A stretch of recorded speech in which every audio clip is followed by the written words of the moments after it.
All right, guys. It is Israel Adesanya fight week. If y'all know, this is my favorite fighter ever of all time.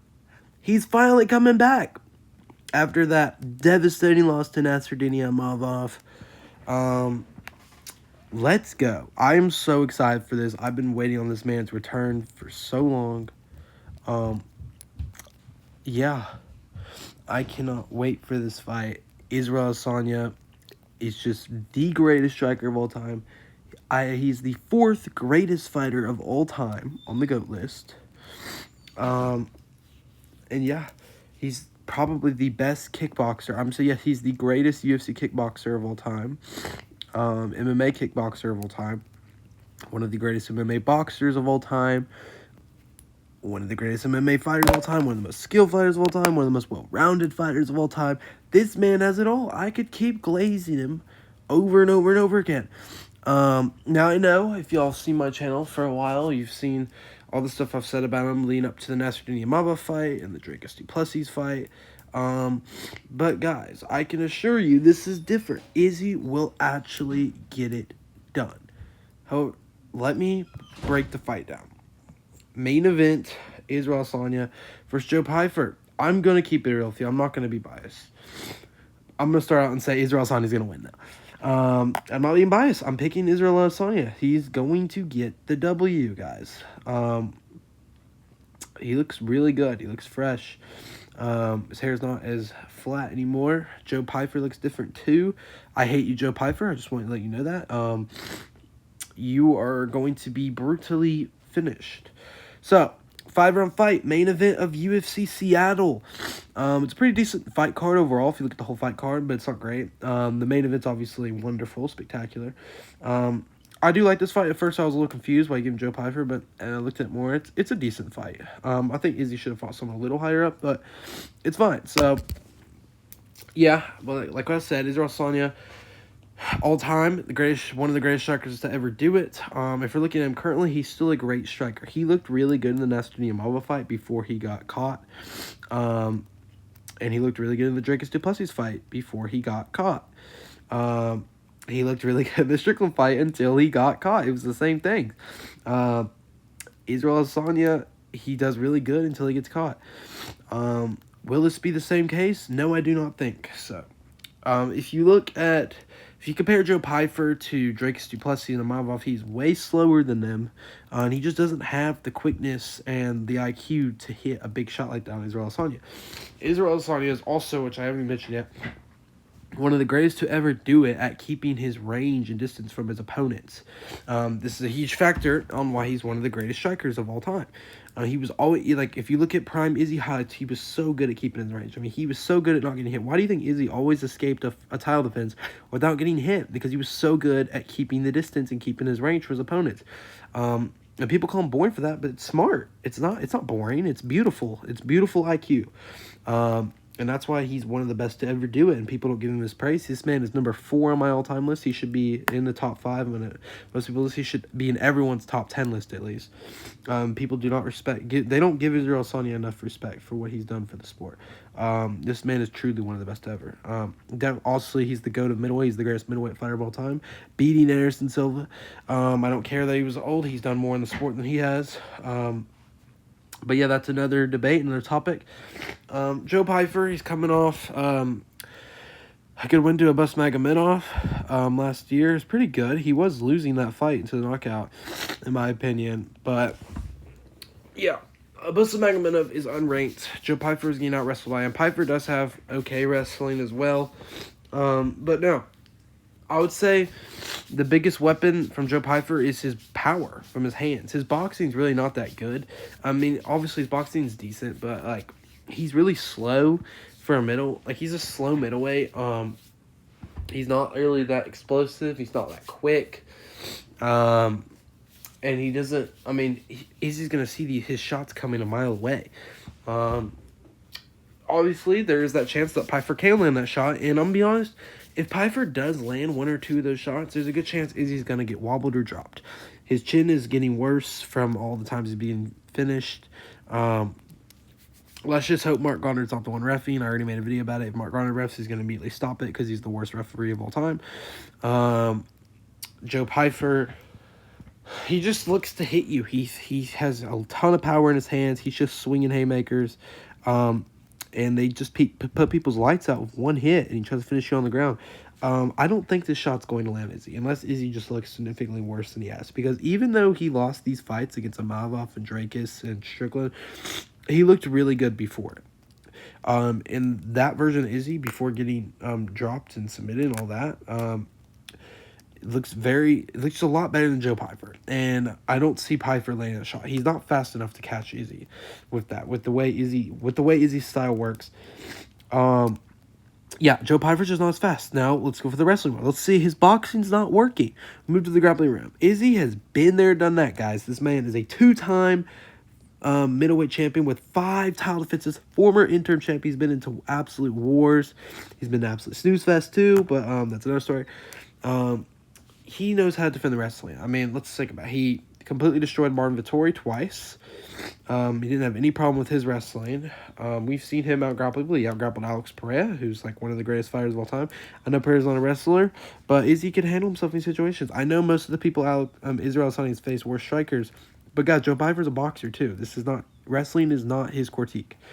So yeah, I don't think he's gonna have a lot of problem with the wrestling. Pyfer might have some clinch work control because he does look a little bigger. He definitely looks bigger than Israel Adesanya. But Izzy, he has so much experience. He won't have too much problem in the wrestling, I don't think. It's obviously a threat. You never know, but I don't think he will have that much of a problem, especially for 5 rounds. I mean, worst comes to worst, he gets a round with like 3.5 to 4 minutes of control time due to clinch work or even ground control. Hopefully he didn't take too much damage with that, but remember, he's done this for so long. I think he'll be able to handle himself and hopefully get back up to his feet or not take too much damage, and obviously not have too much of a submission threat towards him. So yeah, I think the experience is just going to weigh in on Joe Pyfer a ton. Israel Adesanya he's going to school him, guys. He's going to keep his distance. He's just going to be battering his face in. He's going to be kicking his legs off. He's going to be kicking him nonstop. Every time Pyfer gets too close, he's going to kick him to the body. He's going to kick him to the leg, and those are going to hurt him. I can see him dropping Pyfer multiple times due to leg kicks and body kicks and even head kicks. He can catch them. He needs to, like I'm telling you, Israel Adesanya, he needs to use those kicks to his advantage. Because like I said, he's the greatest UFC kickboxer of all time, and he's still one of the best kickboxers in the UFC right now. Obviously not the greatest, but Israel Adesanya, he just needs to use what he has, and he can use those boxing from his range. He's got a nice reach. He has a longer reach than Joe Pyfer, I think. Yeah, he does, by 5 inches. He's taller than Joe Pyfer. Joe Pyfer's bigger, though. Pyfer's probably stronger, of course, but again, Pyfer's so slow, I don't think he's going to be able to reach him or touch him. I think Israel Adesanya is going to keep his distance efficiently. Now, here are the 2 main things how I think this fight's going to go. That's what I think. Israel Adesanya is either going to TKO him in the first 2 rounds, or Israel Adesanya is going to TKO him in the last 3 rounds. If it's the first 2 rounds, I think it's because Joe Pyfer was not ready for this. He looked way too slow. Izzy just looked at his absolute best, and he's just beating his face in. He catches him with a counter shot, drops him, finishes him on the ground. Second scenario is Joe Pyfer is getting frustrated. There hasn't been too much action, but Izzy's winning every round. As Pyfer's just continuing chasing Izzy, Izzy's circling. He just can't catch Izzy. Izzy's just running, and he's just kicking his legs off, his calf's purple, and he catches him again, drops him, finishes him. Worst comes to worst, Pyfer chins him in round 1 or 2, or maybe any round. But I think as the rounds go on, Pyfer's cardio is going to affect him. Pyfer's not that good at wrestling, guys. I mean, this guy was out-grappled and dominated by Jack Hermanson a couple years back. He's not that good. He's going to get tired in the later rounds, probably. Not as tired as Izzy. Izzy, obviously, is getting older, but he has great cardio. So, yeah, that's it for this one. Israel Adesanya is going to get the job done. I'm going by TKO. Israel Adesanya by TKO. The GOAT is back. My favorite fighter is back.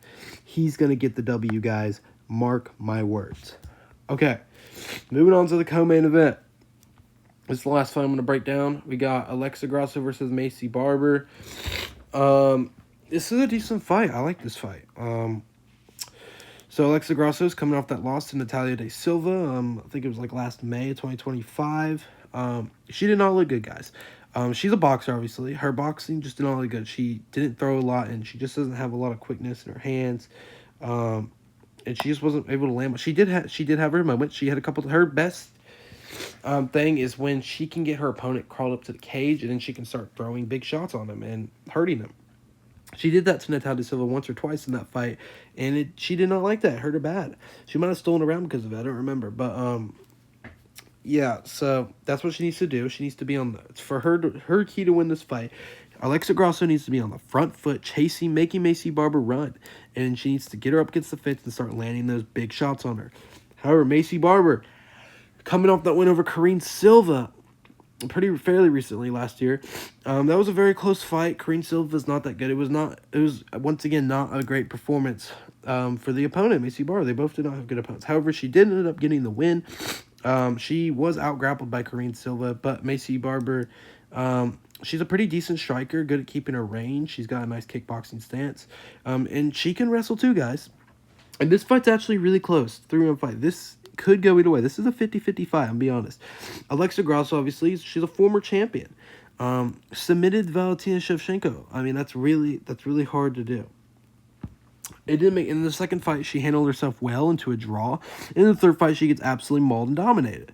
So it just, from what I've seen, Alexa Grasso is inconsistent. She can either get absolutely mauled or dominated, or she could stop the wrestling, defend it, and we can see Alexa Grasso at her best, especially with her boxing.